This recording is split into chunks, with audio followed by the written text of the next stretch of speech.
네, 오바댜서 이제 시작해 보죠. 드디어 예루살렘이 멸망했습니다. 근데 멸망을 목격한 두 분이 있습니다. 한 분은 오바댜, 한 분은 예레미야죠. 자, 오바댜서는요, 앞을 보시면 첫 번째 읽어주실까요? 형제인 에돔이 예루살렘인데 예루살렘의 멸망을 좋아하고 강도로 와서 자기 이익을 챙겼다는. 밑에 하나 더 읽으실까요? 하나님께서는 그 에돔에게 만국을 벌할 날에 보복해 주시고 언젠가 유다는 회복시키실 거란 겁니다. 그 내용이 오바댜서입니다. 그래서 오바댜서는 다른 내용 아닙니다. 그 행위대로 심판하신다는 내용입니다.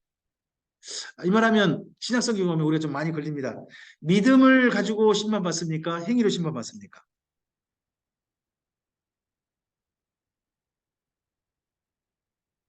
배우들이 이야기해 보세요. 자, 하나님 앞에서 행위대로 심판받습니까? 믿음으로 심판받습니까? 신불신간에 심판받습니까? 행위 심판받습니까? 갑자기 헷갈릴 수도 있죠. 네.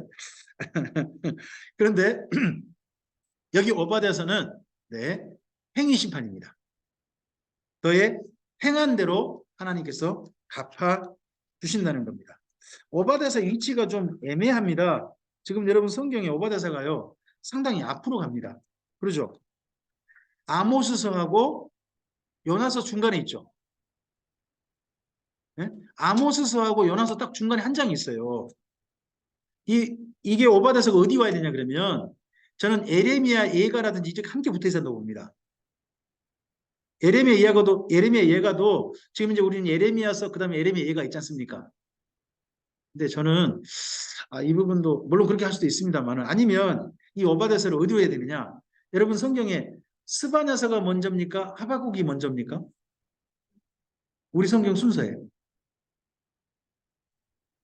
하박국이 먼저입니다. 또 스바냐가 먼저 해야 되고요. 그 다음에 하박국이 오고 그 다음에 오바댜서를 붙이면 차라리 낫다고 봅니다. 저는 그쪽에 하면. 근데 이거 오바댜서가 저 앞에 요나서 바로 앞에 있다 보니까 뭐야 이거 요나 시대 사람인가? 막 이런 오해를 좀 하는 거예요. 근데 이건 있습니다. 오바댜하고 요나서의 특징이 뭐죠? 두 개의 공통점이 있습니다. 요나서하고 오바댜의 특징. 네? 분량이 작다. 그런 특징이 있고, 제가 무척 몰랐습니다. 그거 말고, 요나서하고 오바댜의 공통점. 대상이 이방인이라는 겁니다. 대상이 이방인이다. 그리고 또 요나서하고 한 권이 또 공통점이 있죠. 나훔서. 거긴 또 어디가 공통점이 있죠? 니느웨를 공통 대상으로 한다. 그런 게 있잖아요. 그래서 이방인들을 향한 선지서가 세 권 있는 거예요. 요나, 나훔, 오바댜. 이렇게 세 권 있습니다. 그중에 오바댜서도 이방인을 향한 말씀이죠. 자, 보통 여기 이야기할 때 여기 많이 봅니다. 이렇게 하면 저도 이렇게 말하죠. 왔노라, 보았노라, 찍었노라. 저도 이렇게 표현하죠. 네. 여기 지금 이쪽에 보이는 이 길은 들어가는 시크라는 길입니다. 한 1km 되는 길입니다. 이런 절벽 사이로 좁게 한 마차가 두 대가 왔다 갔다 할 수 있는 정도 통로가 있습니다. 그러니까 저 안에서 한 1km를 이 길만 잘 막으면 못 들어오게 막아버릴 수 있는 겁니다. 천의 요새진 거죠. 그리고 맨 딱 들어가면 이 시크 길을 맨 안쪽 들어가면 이 무덤이 보입니다. 이 무덤. 여기 천머리고요. 그 안에 들어가면 이런 벽을 그 바위를 갖다가 깎아가지고 온갖 건물을 만든 그런 게 다 보입니다. 이 바위가 그만큼 약한 거죠. 약해가지고 이렇게 만듭니다. 한번 시크 길을 가보실까요? 시크 길인데 정말 우와 소리가 나옵니다. 참 이런 사이에서 잠깐만요. 혹시 송 집사님 자리 계십니까? 안 계시네요. 그냥 가겠습니다. 소리가 너무 작게 들린 것 같아서. 나무가 자라고 그리고 자, 여기 보시면 이 절벽 아래에 이 뭐가 하나 있죠? 이게 뭐 같아 보이세요? 이게요. 이쪽은요. 밤 기온과 낮 기온 차이가 일교차가 심하거든요. 그러면서 이 밤에 이 벽에 이슬이 맺혀요. 이슬이 맺히면 이슬이 150m 되는 절벽에서 밑으로 흘러내린단 말입니다. 흘러내리면 이슬들을 모아가지고요. 이슬들을 자기들 물로 쓰는 겁니다. 식수로. 그래서 이게 원래는 밑에 있는 데가 수로입니다. 수로. 여러분, 이슬 먹고 사는 나라가 어느 나라입니까? 예? 클레오파트라가 아니고요. 에돔 사람이 이슬 먹고 살았습니다. 피부가 어땠을까요? 별로 안 좋았을 것 같습니다. 제 생각도. 이슬 먹고 사는데. 물수로가 있고 수로를 만들었고 이게 경사가 살짝 져서 물이 입구에서 저 아래로 내려가는 길이에요. 경사가 살짝 져 있어요. 살짝 져 있어요. 그러다 보니까요. 그럼 어쩔까요? 저 위에서 모인 물이 좀 밑에 거시로 흘러가게 만든 거죠. 이렇게. 잘 흘러내리도록 되어 있습니다. 사람들이 마셨던 물길이 있습니다. 어우, 이 좁은 틈. 겨우 자, 여기를요. 마차 2대가 왔다 갔다 할 수 있어요. 하지만 이 절벽이 이 양쪽 배랑이와 바위가 150m 되는 높이입니다. 그 사이를 이렇게 왔다 갔다 할 수 있거든요. 정말. 저도 주시는 거죠? 네. 보면 항상 꼭 강사는 소외되더라고요. 어디 강의를 가다 보면 강사는 안 줘요. 아, 예, 수박이네요. 감사합니다. 네. 좀 더 좀 볼까요? 자, 이렇게 길을 갈 때 제가 이걸 안 다쳤어야 되는데 제가 여기 찍다가 그만 대단합니다. 다쳐버렸습니다. 아니, 이 절벽에요. 이 벽에가 무화과 나무가 자라는 겁니다.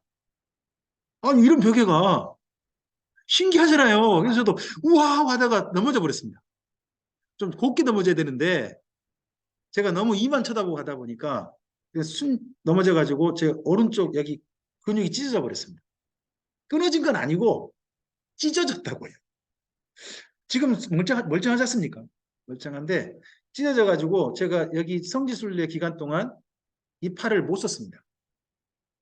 하필 또 이 사진 잘 찍고 싶고 이게 지금 찍은 게 뭐냐 그러면 무거운 카메라입니다. 좀 비싼 거 목사님들은 빌려가지고 가져갔는데 절대 사진기 빌려가지 마십시오. 성지순례 갈 때 제일 좋은 건 뭐냐? 여러분 바로 이겁니다. 대한민국 이거요. 최고입니다. 최고입니다. 제가 그리스 터키 이거 가져갔거든요. 제가 그때 가져간 겁니다. 이번 8월에 갈 땐 좀 바꿔달라고 좀 말하고 있는데 아무도 안 바꿔줘요. 좀 바꿔줬으면 좋겠는데. 이거 가져가면요. 진짜 사진 다 잘 찍을 수 있고요. 또 와서 충분히 쓸 수 있습니다. 제가 나중에 이제 이후 신약 성경 할 때 보여드리는 모든 강좌에 쓰는 그 영상들이 있거든요. 그게 다 이걸로 찍은 겁니다. 이 안에 찍혔던 거. 이것만 잘 가져가시면 됩니다. 이것만. 네. 대신에 도둑 맞지 마시고. 도둑이 많습니다. 또. 성지순례를 가보면 성지가 아니란 게 느껴집니다. 네. 자, 이 다음 영상 하나 좀 더 보실까요? 하시면 여기가 찍을 수 있습니다. 여기는 방금 혹시 영상이 어디서 출발합니까? 밑에서 출발하죠? 밑에 들지 않습니까? 왜 그랬겠습니까? 한 손이 다쳐가지고 제가 왼손으로 이래갖고 여기서 셔터 눌러가지고 그래가 들어 올린 겁니다. 지금 한 손으로만. 그러다 보니까 화면이 이제부터는 심하게 떨립니다. 네, 그건 이해하시고 보십시오. 페트라의 원형 극장입니다. 돌을 여기가 경우의 사람들이 관람할 수 있는 곳입니다. 여기가 그들이 만든 네? 이거 에돔 족속이 만든 게 아닙니다. 잘 아셔야 됩니다. 여기는 나바티안 왕국입니다. 우리 성경에 나오는 오바데서에 나오는 셀라 또는 보스라는요. 여기가 아닙니다. 거기는 지금 현재 거의 폐허밖에 없습니다. 아무것도 없어요. 진짜 그 이사야서에 말씀된 거 있죠. 짐승들이 놀고 그런 장소로 완전히 바뀌어가지고요. 지금도 도시가 형성되어 있지 않습니다. 지금도 아무것도 없습니다. 여기 나바티안 왕국의 여기 페트라는요, 그나마 도시 유적이라 남아있죠. 거긴 도시 유적도 거의 안 남아있는 데가 셀라 혹은 보스라라 불리는 곳입니다. 성경에. 여기는 아닙니다. 지금 현재 가는 데는요, 네. 여기 이 모든 생각해 보십시오. 콜로세움 그러면 어느 시대 문물이죠? 로마잖아요. 네. 그래서 헬라 로마 때 왕국입니다. 헬라 로마 때 왕국이지 그 이전에 에돔 족속 전혀 아닙니다. 이런 부분들은 좀 서로 생각을 하시고 보셔야 됩니다. 근데 여기를 만들 때 이 도시가 무려 이 콜로세움이 3,000명 수용이라 그러거든요. 바위를 이렇게 판 겁니다. 파가지고 만들어 버린다는 거죠. 대단한 하여튼 건축술인게 보입니다.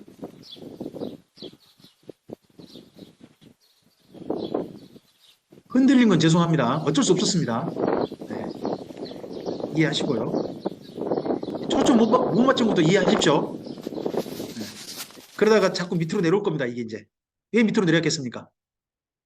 끌라고. 한 손으로 끌라고 그런 겁니다. 다시 간다면, 다시 이번엔 카메라, 핸드폰 가져가서 잘 흔들리지 않게 잘 좀 찍고 싶은 마음이 있는 곳입니다. 자, 이 에돔에 대해서 하나님께서 뭐라고 하셨는가 하는 부분은 여기 말씀 보시면 된다고 봅니다. 여러분 오바댜서 가보시죠. 오바댜서 1장 10절을 보시기 바랍니다. 오바댜서 1장 10절 읽어보겠습니다. 형제 야곱에게 행한 허악으로 말미암아 부끄러움을 당하고 영원히 멸절을 받으리라. 이 같은 비슷한 말씀이 15절에 가보면 한 번 더 반복됩니다. 15절 읽겠습니다. 여호와께서 만국을 벌할 날이 가까웠나니 내가 행한 대로 너도 받을 것인즉 내가 행한 것이 내 머리로 돌아갈 것이다. 여러분 여기 이 에돔이라는 도 세일산에 있는데요. 이 세일산은 어마어마하게 큰 산지입니다. 쉽게 우리나라의 지리산을 생각해 보십시오. 자, 지리산이라는 그 산이 어느 정도로 분포되어 있죠? 경남 차지하죠. 경북도 들어가죠. 전남 들어가고 전남 순천 볼교까지 들어가거든요. 그 다음에 전북이요. 남원 이쪽도 다 들어갑니다. 그래서 엄청난 지역이 다 지리산 영역이잖아요. 그런 것처럼 세일산은요. 산봉우리 하나가 아니에요. 세일산지예요. 심지어 거기에 왕국이 품을 정도로 넓은 산지인 거예요. 왕국을 품을 정도로. 그 산지 안에 있는 중요한 길이 하나 있습니다. 이 산지인데요. 이 산지 속에 중요한 길이 뭐냐 그러면 왕의 대로라는 곳입니다. 킹스 하이웨이라고 하는 곳이거든요. 이곳이 상인들이 다니는 통로입니다. 왜 이 길이 중요하냐 그러면요. 그 당시에 최고 문물 그러면 어느 나라가 떠오릅니까? 양대 나라를 생각해 보세요. 어느 문명 그게 이집트 문명과 메소포타미아 문명입니다. 이 둘 사이에 서로 교역을 해야 되지 않습니까? 근데요, 지금처럼 빨리 뭐 보관을 잘 되고 하는 게 아니지 않습니까? 그러면 최대한 빨리 다녀야 지금 이 상품이 가치가 있는 겁니다. 근데요, 거기 메소포타미아하고 이집트 사이에 다닐 수 있는 통로가요, 두 길이 있어요. 하나는요, 좀 뺑 돌아가는 길이에요. 안전한 길이에요. 그 길이 비아 마르스라고 하는 길입니다. 해변 길이라고 불러요. 그 길이 하나 있고, 그렇지 않고 길이 빠릅니다. 이 제품의 신선도를 최대한 보존할 수 있는 그런 길이기도 합니다. 그 길이 킹스 하이웨이예요. 산지를 통과해 버리는 거예요. 그 산지가 세일산을 통과하거든요. 그 세일산 통과하는 그 자리에 어느 나라가 있다고요? 에돔 족속. 이들이 살고 있는 거예요. 이들이 살고 있는데 문제는 뭐냐 그러면요. 그곳에서 산지 속에 살다 보니까요. 어떤 나라 이 나라를 쳐들어오지 않아요. 자, 에돔이라는 나라 쳐들어가면 건질 게 뭐가 있을까요? 보통 어느 나라 쳐들어가면요. 뭐가 건질 게 있어야 돼요. 이라크, 이란 뭐 이런 나라 쳐들어가면 뭐가 나오나요? 석유가 나오죠. 그러죠? 우크라이나에 쳐들어갔더니 러시아가 쳐들어갔더니요. 자꾸 미국에서 많이 돕잖아요. 유럽도 돕잖아요. 그러면서 유럽하고 미국 어떻게 됐어요? 지금 전쟁이 1년 넘었잖아요. 그 사이 미국하고 유럽 손이 났을까요? 엄청 돈 벌었을까요? 미국이 200조 넘는 돈 벌었고요. 유럽도 지금 GDP가 150%에서 성장했어요. 뭐다 뭐하고 전쟁 덕에 뭐 본 거예요? 이익을 본 거예요. 자세히 안 보신 거예요? 남의 소식이라. 쉽게 생각하면 이런 거예요. 대한민국에 한번 6.25라고는 엄청난 3년 반 전쟁이 있었죠. 3년 반 전쟁이 있었잖아요. 그 전쟁이 있는 동안 한 나라가 완전히 망했다가 그 전쟁 덕분에 부자 나라가 돼버렸죠. 일본이 나라잖아요. 베트남이 7년간 전쟁이 있었죠. 그 7년간 전쟁 덕분에 한 나라가요, 드디어 우리도 이제 좀 살만해. 한 나라가 됐어요. 그 나라가 어느 나라예요? 대한민국이에요. 어떤 나라에 전쟁이 일어나면 그 주변에서 이익을 보는 게 있단 말이에요. 예? 그런데요, 이 에돔은 쳐들어와 봤자요, 이익 볼 게 없어요. 아무것도 없다니까요. 통로일 뿐이에요. 사람만 있어요. 뭔가 건질기 위해서 쳐들어가지. 그러다 보니 이 악한 나라가 사람만 살면서 용병이나 강도짓만 하거든요. 근데 이 나라가, 에돔이라는 나라가 몇 년 갈까요? 악한 나라인데 몇 년 동안 아무도 쳐들어오지 않고 잘 살까요? 1000년이요, 1000년. 이 나라가 1000년을 가요. 그다음에 나바티안 왕국도요, 상당히 오랜 기간 간단 말이에요. 왜 그래요? 가봤자 건질 게 없으니까 쳐들어가지 않는 거예요. 이익이 있어야 가지. 없는데. 그런 곳에 있던 이 악인들을 보고요, 누가 상처를 받을까요? 악인들이 잘 나가면 누가 상처받아요? 많은 착한 사람들이 그것 때문에 상처받습니다. 특별히 악인들이 잘 나가면 무슨 말이 나올까요? 이런 말이 나옵니다. 도대체 하나님은 어디 계신 거야? 신이 있는 거야, 없는 거야? 이런 말이 나오는 겁니다. 그래서 어떻게 보면 이 땅에서 가장 심각한 시험 중에 하나가요, 악인이 잘 나가는 거예요. 근데 그런 나라가 어느 나라예요? 에돔이에요. 근데 이 나라도 뭐가 오더라? 반드시 멸망하더라는 거예요. 행한 대로 갚으신 하나님이 있더라는 거예요. 그래서 우리 성경에서 행한 대로 갚으신 하나님에 대한 이야기를 우리가 좀 잘 읽어보셔야 돼요. 몇 군데 좀 찾아왔거든요. 자, 앞을 보시고요. 시편 62편 12절 말씀 함께 읽으실까요?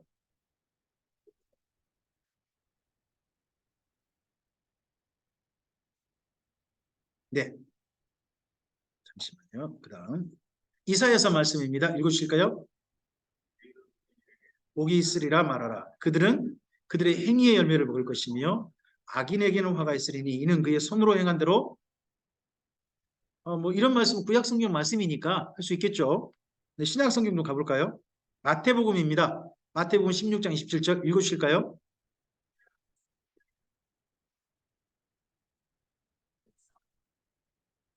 자, 여기 26장, 마태복음 16장 27절은 누가 한 이야기죠? 예수님이 하신 이야기입니다. 예수님께서 이렇게 선포하셨습니다. 각 사람이 행한 대로 뭐 하시겠다? 갚으시겠다. 재림하실 때 예수님이 직접 하신 이야기입니다, 이게. 그 다음 로마서입니다. 우리가 잘 아는 바울이죠. 바울이 했던 유명한 이야기입니다. 읽어주실까요? 하나님께서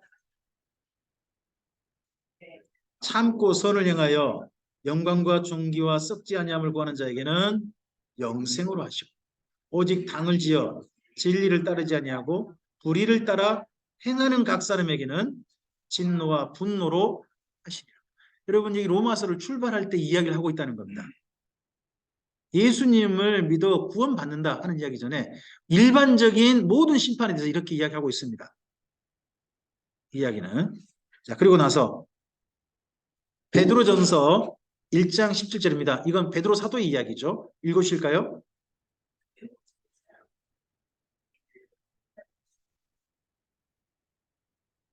너희가 나그네로 있을 때에 두려움으로 지내라. 그 다음 이제 이 부분은요, 바울이 한 이야기입니다. 이미 예수님을 잘 믿고 있는 교회에게 한 경고, 반복했던 교육입니다. 자, 갈라디아서 5장 19절부터 21절 말씀 읽으실까요?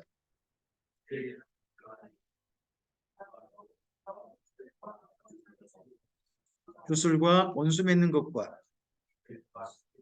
분냄과 당짓는 것과 분열함과 이단과 투기와 술 취함과 방탕함과 또 그와 같은 것들이라 전에 너희에게 경계한 것 같이 경계하노니 이런 일을 하는 자들은 하나님의 나라를 유업으로 받지 못할 것이다. 하나님의 나라를 유업으로 받지 못한단 말은 어떤 말이죠? 구원받지 못한단 말과 동일하다. 인정하시겠습니까? 그렇습니까? 뭐 하는 사람? 자, 예수님을 믿는다고 하면서도 이런 행동을 계속하는 사람이라는 뜻입니다. 그래서 밑에 보면 이런 내용이 나오죠. 전에 너희에게 이미 뭐 했다고요? 경계 평소 가르쳤던 내용이란 겁니다. 근데 여기 갈라디아에 다시 한번 뭐 한다고요? 다시 한번 또 경계하고 쓰고 있다는 겁니다.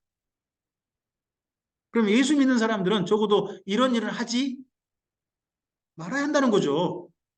예수 믿고 난 다음에. 믿고 난 다음에도 이런 일을 반복적으로 고의적으로 하는 사람은요. 어떤 사람일 수 있느냐? 예수님을 영접하지 않은 사람일 가능성이 높습니다. 교회 다녀도. 그럴 수 있습니다. 자, 이런 비슷한 말씀이요. 고린도전서에 있어요. 한번 가보실까요? 다음이 아마 있겠죠? 자, 고린도전서 6장을 좀 가보시죠.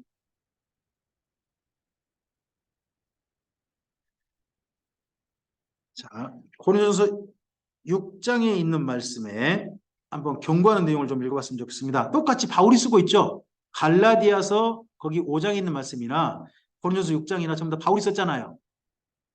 한 번 믿은 건 영원한 구원이다. 우리가 흔히 받아들일 때 누구 이야기를 근거로 이해해요? 바울이죠. 근데 바울이 이런 이야기를 하고 있어요. 누구한테요? 예수 믿는 사람들한테. 거기 9절, 10절, 6장 9절, 10절 찾으셨나요? 네, 읽어보실까요? 불의한 자가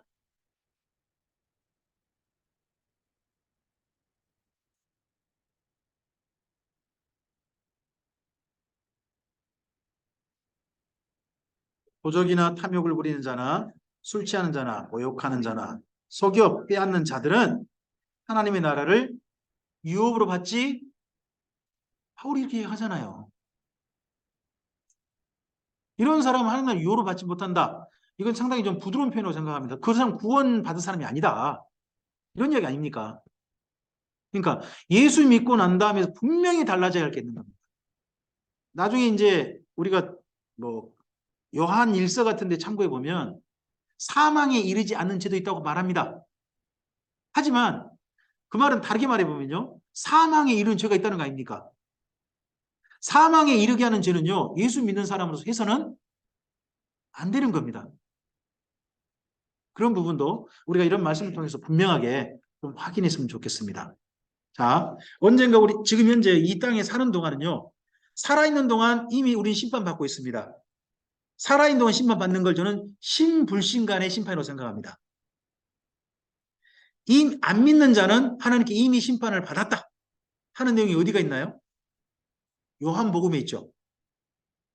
요한복음상에 나옵니다. 살아있는 동안요. 믿고 안 믿고 이미 끝나버립니다. 그리고 난 다음에 그 모든 사람들이 믿는 사람이건 안 믿는 사람이건 다 하나님의 백보자 심판대에 설 겁니다. 그때는 어떤 심판을 받는다는 뜻입니까? 행한 대로 갚으시는 심판을 받을 겁니다. 그럴 때 우리가 하나님 앞에 서는 그 생명책에는 하나님께서 칭찬하실 만한 내용이 많으셨으면 좋겠습니다. 두 가지지 않습니까? 하나는 착하고 충성된 종아 내가 잘하였도다 하는 사람들 있죠. 또 한 종류는 뭐가 있습니까? 이 악하고 게으른 종아 이렇게 하지 않습니까? 그죠? 우리는 어떤 소리를 들어야 될까요? 그렇죠? 내가 작은 일에 뭐 했다고요? 충성했다. 오늘 우리가 하는 일들은 작은 일일 겁니다. 그러면요, 저는 심지어 노 목사님의 그런 견해에 상당히 저도 공감하는데 이 땅에 우리가 하는 모든 일들은 다 어떤 일이라고요? 작은 일에 불과합니다. 근데 오늘 그런 일에 신실하게, 진실하게, 정직하게 하는 사람은 그게 작은 일이라면 구원받아서 언젠가 새 예루살렘에 들어가는 우리들한테 하나님이 어떤 일을 맡기실까요? 진짜 해야 할 일을 맡기실 가능성이 있다고 저는 생각합니다. 그 진짜 해야 할 일 중에 노 목사님은 그런 상상을 하시더라고요. 하늘에 저 수많은 별들이요. 하나님께서 하나님의 성도들을 위해서 분정해 놓으셨다는 거죠. 근데 그 분정된 별들을요. 그 수많은 별들 가운데 성경으로 놓고 보면 그 가운데 생명으로 꽉 채워진 별이 몇 개예요? 한 개잖아요. 성경상으로는. 그러면 나머지 그 모든 별들에게 사람들이 살고 생명체가 살 수 있는 그 모든 별들에게 생명으로 꽉 채우고 싶으신 분이 또한 누구실까요? 하나님이시겠죠. 그러면 거기 생명을 채우는 일들을 그때 성도들에게 하게 하실 줄 어떻게 알겠습니까? 하는 게 노 목사님의 상상이신데 저는 그 상상이 너무 좋아요. 그게 진짜 해야 할 일이라면 하나님께서 생명을 채우신 보시기에 힘이 좋았더라는 일도 우리가 또 할 수 있는 거 아니겠습니까? 자, 그러한 자리에 가야 되지 이렇게 한 나라를 완전히 망가뜨리고 망하게 하는데 거기에 더해서 악한 일까지 하는 에돔 같은 일을 해서는 안 되는 거죠. 그런 내용이 오바댜서인 거고요. 에레미야 예가는요. 그러한 강도 때 습격까지 받고 있는 예루살렘의 슬픈 광경을 에레미야가 노래한 겁니다. 여러분 성경에서요. 노래가 성경이 된 게 두 권 있죠. 노래. 한 권은 뭐가 있죠? 여기 예가가 있고 아가가 있죠. 아가, 예가가 있잖아요. 그렇죠? 아가는 빼어난 노래고요. 가장 아름다운 노래인 거고 예가는요. 슬픈 노래죠. 그럼 노래는 언제 부를 수 있어요? 가장 아름다운 일을 만났을 때라든지 또 하나는요. 슬플 때 부를 수 있는 거죠. 예. 대한민국 사람들은 주로 어느 때 노래 많이 부르는 것 같습니까? 우리나라 한민족은 한이 날 때? 그래서 한이 담긴 노래가 많은 겁니까? 그런가 하면 즐거울 때도 많이 부르는 노래가 있는 것 같습니다. 예. 근데 이스라엘 민족도 마찬가지 같습니다. 이스라엘 민족의 노래 중에는 그 슬픈 단조의 노래가 참 많다고 합니다. 그만큼 슬프고 어려운 시간을 많이 보낸 거죠. 그와 함께요. 깃딧이라는 곡조가 있습니다. 깃딧. 그리고 또 백합화들이라는 곡조도 있습니다. 그런 곡조들을 보면요. 뭐가 보이냐 그러면 즐겁고 우아하고 곱게 부르는 노래도 있습니다. 네. 여기 예가는 슬픈 노래인 거죠. 자, 예루살렘 한번 읽으시겠습니까? 예루살렘의 멸망 후에 비참한 광경을 목격한 예레미야의 두음시 형식의 슬픈 노래입니다. 자, 예레미야 예가 한번 1장에 몇 절까지 있는가 좀 확인해 보세요. 예레미야 예가 1장 몇 절까지 있나요? 22절 맞나요?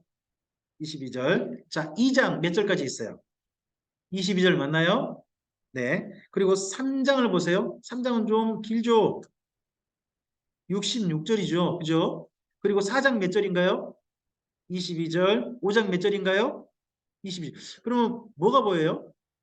22가 공통이라는 거예요. 3장은 22 곱하기 3인 거예요. 그럼 22가 뭐예요?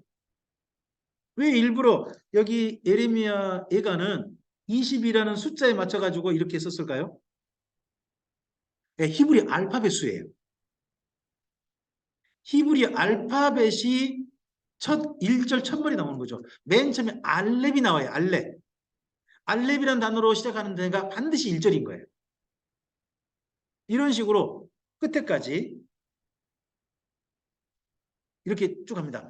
알렙, 김멜, 달렛, 해, 우아우, 자인. 뭐 하여튼 이런 식으로 쭉 1절, 2절, 3절을 해가는 거죠. 마치 우리나라 노래 같으면 이렇게 해야 될까요? 1절은 기역으로 시작하는 거죠. 2절은 니은으로 시작하고 3절은 디귿으로 시작하고 하는 것을 형식을 갖췄다는 거예요. 자, 이렇게 노래 형식을 만드는 게요. 쉬울까요? 어려울까요?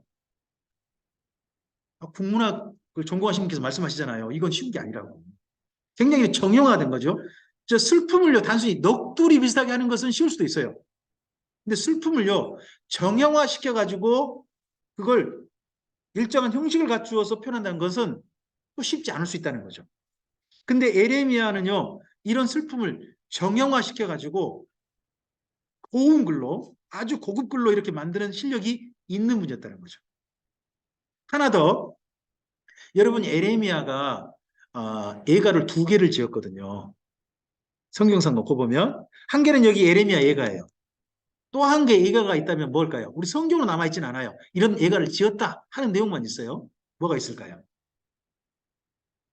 에레미야가 슬픈 노래 하나 더 지었어요.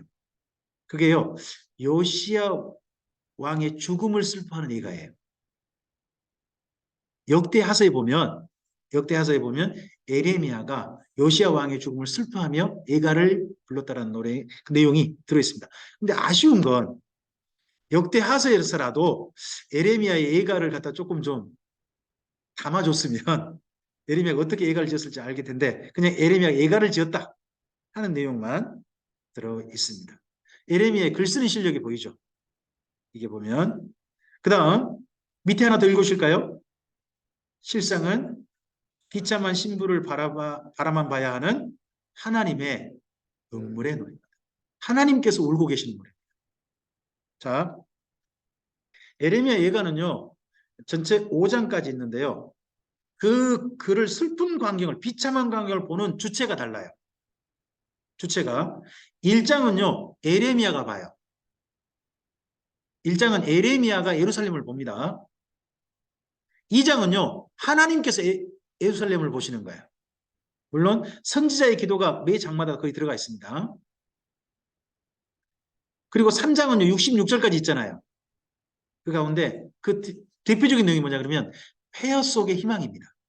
자, 원래 하나님께서요, 예루살렘을 어떻게 해버리시겠다고 했죠? 에레미야에게 말씀하시기를. 진멸이었거든요. 스바냐를 통해서 말씀하셨잖아요. 진멸. 그랬는데요, 예루살렘에 예레미야 가보니까요, 다 죽었어요? 일부가 살아남았어요? 예루살렘 다 죽었나요? 일부는 살아남았나요? 일부는 살아남은 거예요. 근데 살아남은 사람이 굶어 죽어가고 있어요, 물론. 하지만 일부 살아남은 것이 하나님의 뭐예요? 긍휼이었다는 거예요. 원래는 그런 사람마저도 다 어떻게 해야 돼요? 본래 하신 말씀 싹 죽어야 되는 거거든요. 근데 살아남았다는 거예요. 뿐만 아니라 포로도 잡혀갔잖아요. 그러면 하나님께서 자기 민족을 향해서 진멸을 계획하신 건 아니다. 그러니까 뭘 계획하셨다? 살아남은 자를 통해서 내일에 희망을 주실 것을 계획하셨다. 이걸 발견해요. 그래서 그 폐허 속에서요, 하나님께 감사드려요. 그 내용이 3장에 있습니다. 우리 예레미야 30, 여기 예가의 3장에 있는 내용 많이 좀 인용하세요. 한번 가보실까요?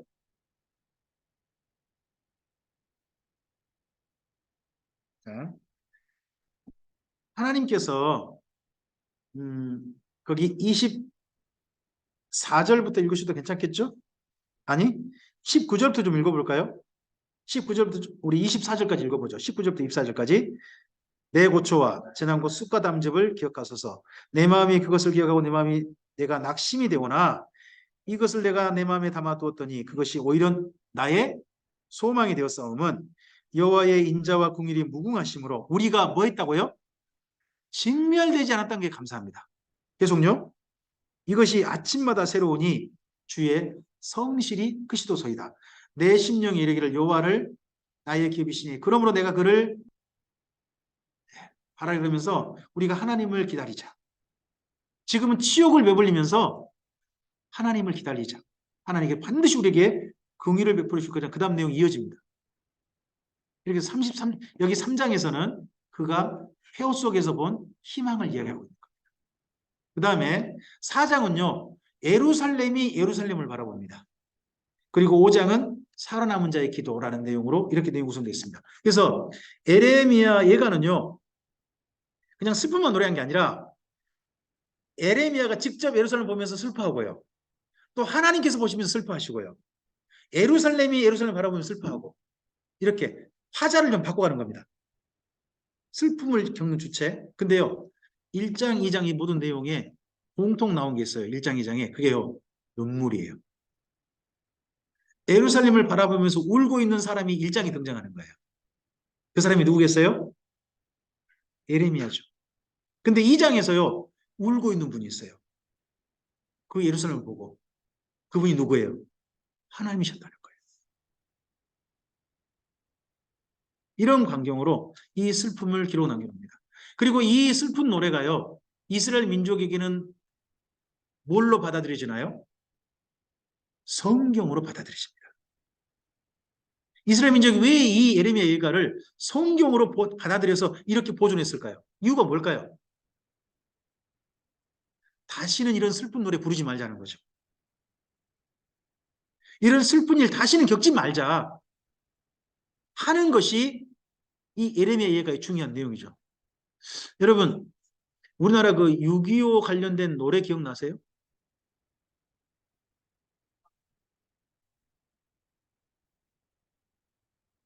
다시 한번요, 교수님. 아하, 어찌 우리 이 날을 하잖아요. 그게 우리 6.25를 바라보는 노래잖아요. 그런 비슷한 노래가 예레미야 예가로 생각하시면 좋겠어요. 이스라엘 민족에게 이런 날 다시는 맞지 말자. 대신에 우리가 어떤 노래를 부르자? 아가. 아가의 노래를 부르자 하는 그런 마음이 두 노래를 담겨놓은 비교 대조로 담아놓은 이스라엘 민족이 또한 마음이겠죠. 또 뿐만 아니라 그건 하나님의 마음이시겠죠. 그렇게 되길 바라는. 자, 예레미야 예가 내용을 한번 좀 살펴보면요. 전체적인 내용이 읽어보면 이러한 내용으로 좀 요약될 수 있을 것 같습니다. 첫 번째 읽으실까요? 예루살렘 성과 성전이 완전히 무너졌습니다. 두 번째요. 성왕과 성전과 시체가 가득했습니다. 그 다음요. 시체 썩은 물이 예루살렘에 흐르고 있었습니다. 여러분 실제 이런 표현 안 나오는데 대신 이런 표현이 나옵니다. 젊은이들을 술틀에 밟으셨다라고 나옵니다. 젊은이들이 술틀에 밟혔다. 술틀이 뭔가요? 이스라엘 민족이 생각하는 술틀. 포도주 틀입니다. 포도주 틀. 포도 열매를 진익이면 포도주 즙이 붉은색이죠. 붉은색이 흘러나오잖아요. 그런 것처럼 예루살렘 거리가 사람들의 죽은 그 피가 마치 꼭 포도즙이 으깨져 가지고 흐르는 것처럼 가득 흐르고 있었다는 표현을 차마 그대로 그냥 피가 흐르던 말 쓰지 못하겠으니까 뭘로 썼어요? 술틀에 밟으셨다는 표현을 쓴 거예요. 이걸 나중에 어디까지 가져가나요? 신약 성경에 요한계시록 진노에 포도주 틀에 밟으셨다 하는 내용이 나중에 나온단 말이에요. 그런 내용이 여기 지금 예레미야 예가의 내용으로 나중에 이어지게 됩니다. 그 다음 또 읽으실까요? 생존자들은 식량이 없어서 굶고 죽어가고 있었습니다. 그 다음요. 그들은 모두 피부가 검게 변해 있었고 앙상하게 말라 있었어요. 여러분 피부가 왜 검게 변하죠? 영양실조의 마지막 현상입니다. 영양실조에 반복되고 마지막에 죽음 직전에 가면요. 온 피부가 까매집니다. 여러분 피부가 완전 까매지고 배만 꼴떡 나오고 피부가 상접하고 눈 푹 튀나오고 여기 뭐 볼 쏙 들어가고 했던 아이들 사진, 까만 아이들 사진 보신 적 있습니까? 사진으로? TV만 아니고요. 예전 북한 어린이들입니다. 피부 어떤 색깔이었던 혹시 기억나세요? 까매져 있었잖아요. 그게 이때 예루살렘 거리의 모습이었습니다. 지금 요즘 우리나라 분들 다 보다 보면요. 피부가 그렇게 고와요. 보톡스를 많이 하셨나? 하여튼 전부 다 곱고 그냥 아름다우세요. 근데 이게요. 진짜 엄청 굶으면 어떻게 되는 거예요? 이렇게 돼버리는 거예요. 그 다음 또 읽어주실까요? 그 속에서 무자비하게 약탈하는 무리가 있었습니다. 강도짓을 또 당하는 거죠. 힘없는 이곳에 와가지고 밖에 무리들이 와서 그 다음에 살아남은 여인들은 실제 내용 쓰고 있습니다. 예루살렘이 무법천지가 돼버린 거죠. 누구에도 보호받지 못하는 그런 땅이 되고 말았습니다. 특히 여인들이 이렇게 비참한 일을 계속 겪는 곳이 예루살렘이었다는 겁니다. 그 다음 또요. 살아남은 선지자들과 제사장들은 부정한 사람이 되어서 거리를 원래 거룩하지 못한 사람 보고 너는 부정하다. 나를 가까이 하지 마라. 이러던 사람들 아닙니까? 근데 그 사람 자기들이 부정한 사람이 돼가지고 당황하고 있었습니다. 그 다음 또요. 그나마 사람이 거의 없고 명절에도 사람이 없다 보니까요. 집에 시체들이 가득한 거예요. 방에 들어갔더니. 근데 그 시체를 치워줄 사람이 없는 거죠. 거기서 그냥 썩고 거기서 진물이 흐르고 거기서 방에서부터 흐르는 물이 예루살렘 모여서 거리에 흐르고 그런 광경을 여기 예레미야가 본 겁니다. 그리고 하나 더요. 아이들이 굶어 죽어가고 있었고 죽은 아이들은 아이가 죽으면 묻어주는 게 아니라 그 엄마가 아이를 부엌으로 가져가는 거죠. 그 몸을. 이런 비극이 극에 달한 도시를 직접 보신 분이 예레미야입니다. 그럼 예레미야가 이때 언제 바뀌었습니까? 여러분 예레미야서를 읽어보면 예레미야서 마지막 그의 사회 끝나는 지점이요. 이집트라고 도망친 사람들 있지 않습니까? 그들이 끌려갑니다. 사이 거기서 일을 마친 걸로 나옵니다. 그게 44장이에요. 여러분 예레미야서 44장 맨 끝에 보면 예레미야 예언이 이에서 끝나다라고 돼 있습니다. 그럼 그러고 난 다음에 예레미야가 그 이집트에 있는 게 아니라 어디로 왔겠습니까? 예루살렘 온 거죠. 와서 이 광경을 직접 본 거죠. 직접 보고 이거는 예레미야 예가는 아마도 바룩에게 불러준 게 아니라 자기가 직접 그랬었을 겁니다. 근데 쓴 것을 그 선생님 옆에 있던 누가? 바룩이 보존했겠죠. 그래서 선생님이 돌아가시고 난 다음에 바룩은 아마도 바벨론으로 갔을 것 같습니다. 그래서 그곳에서 여호야킨 왕이 복이 된 사건이나 이런 것들을 지켜보고 했겠죠. 또 선생님의 그런 편지들을 다 전달해주고 또 혹시나 모르겠습니다. 열왕기 하서 같은데 그 저작하는데 관여했을지도 모르죠. 많은 분들이 또 그렇게도 생각도 해요. 바룩이라는 분이요. 열왕기서 저작에 영향을 미쳤다. 그렇게 보는 분도 있거든요. 이게 전쟁의 참상 중에 일부죠. 전쟁의 참상이 요즘은요. 너무나도 가까이 있습니다. 우리가 너무 평안하게 살아가지고요. 전쟁이라는 게 얼마나 끔찍한지 모르는 거죠. 여러분 위에는 두 장은 시리아 내전 중에 장면입니다. 밑에 두 개는 어디 갔습니까? 밑에 두 개. 이게 6.25 전쟁 때 우리나라 사진입니다. 6.25 전쟁 때. 엄청나게 많은 사람들이 죽었고 죽임 당했죠. 심지어 우리나라 사람을 그렇게 많이 죽였죠.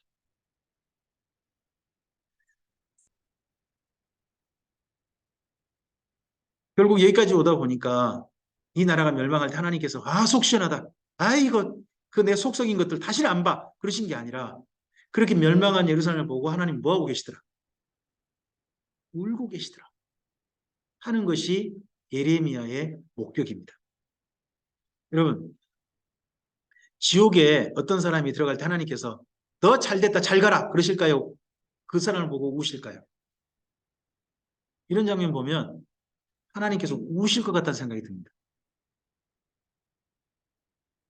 그러면 정반대로요. 한 사람이 정말 천국에 새 예루살렘에 들어온다면 하나님 뭐 하시겠습니까?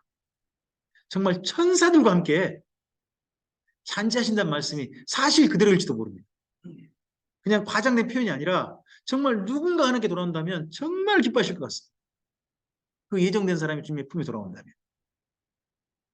그런 마음을 우리가 이런 마음을 가진다면 오늘 우리가 하나님을 사랑하게 된 것에 대해서 정말 감사해야 되지 않겠습니까? 뿐만 아니라 하나 더 한다면 아직 하나님을 모르는 사람들이 제발 나 때문에 더 오해하지 않고 나 때문에 하나님을 향해 좀 더 선한 마음 가지고 호의를 가지고 돌아오도록 우리가 최선을 다해야 되지 않겠습니까? 그래서 우리 덕분에 누군가가 하나님 품에 돌아온다면 그 모습을 보고 정말 기뻐하실 분이 누구시겠습니까? 하나님 아니시겠습니까? 이렇게 슬픈 비극의 장면 말고 하나님께 정말 기뻐하실 수 있는 장면으로 오늘 우리의 삶이 실제로 나타났으면 좋겠습니다. 네, 여기까지 우리가 예루살렘 광경을 보고 잠시 쉬셨다가 이제 바벨론으로 우리 넘어가 보도록 하겠습니다.